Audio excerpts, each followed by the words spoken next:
This is One Sentence News, a daily podcast featuring 3 news stories with a sentence-long summary and 1 sentence of context apiece.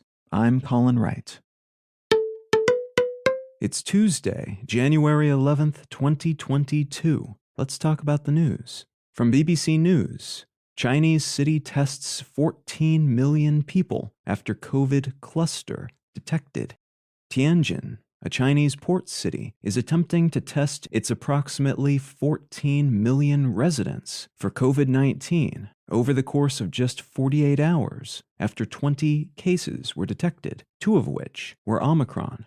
This is interesting in part because it's a grand aspiration that, if successful, will be somewhat embarrassing for other wealthy nations, like the US, that have struggled to implement even basic COVID testing procedures. But it's also notable because China's long-standing zero-tolerance policy for COVID has resulted in numerous hardcore lockdowns of entire cities and regions, and it's an open question whether such a policy will be sustainable now that Omicron, which is far more transmissible than previous named variants, is becoming dominant globally.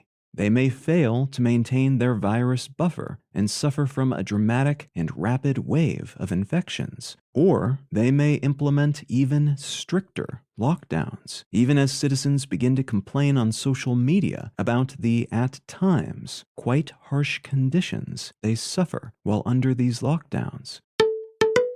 From Variety, Spider-Man: No Way Home, 8th highest grossing movie in history. After another successful weekend at the box office, the newest Spider-Man movie has now grossed about $1.53 billion worldwide, making it the 8th highest grossing movie in history. This is notable because, first, we're still in the middle of a pandemic. A lot of theaters are shut down or operating at partial capacity. And a lot of people are hesitant to go into public spaces full of exhaling strangers while COVID cases are dramatically spiking. It's also notable because this film accrued this much money despite not being shown in China. And it's become a truism over the past decade or so that if you don't want to flop with a big budget film, you need to get into the Chinese market, which is the world's largest and often most lucrative.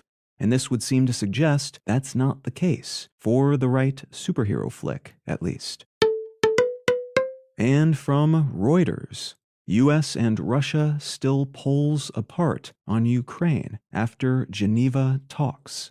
Talks between US and Russian representatives in Geneva yesterday failed to result in much of anything, according to folks on both sides of these talks. Russia has something like 100,000 troops just across the border from Ukraine. They've demanded the U.S. provide an array of security guarantees, which the U.S. government has brushed off as non-starters, that Russian President Putin must know will not be doable. And a recent series of protests that turned into violent riots in Kazakhstan led to Russian troops entering Kazakhstan at the request of its government to help restore order after what the Kazakh president has called a coup attempt, the implication being that this wasn't just a riot stirred up by pissed-off locals. It was sparked and stoked by outside interests and terrorists. He made these claims without providing any evidence. So the US and Russia, both of which have interest and spheres of influence in this region, had a lot to talk about,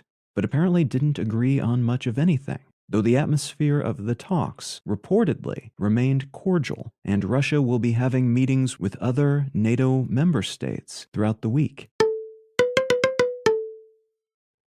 If you're finding some value in One Sentence News, consider leaving a quick review wherever you get your podcasts and/or sharing the show with a friend. You can find out more about this show or subscribe to the email version at onesentencenews.com. And you can support this and other related projects, like the Let's Know Things and Brain Lenses podcasts, at understandery.com.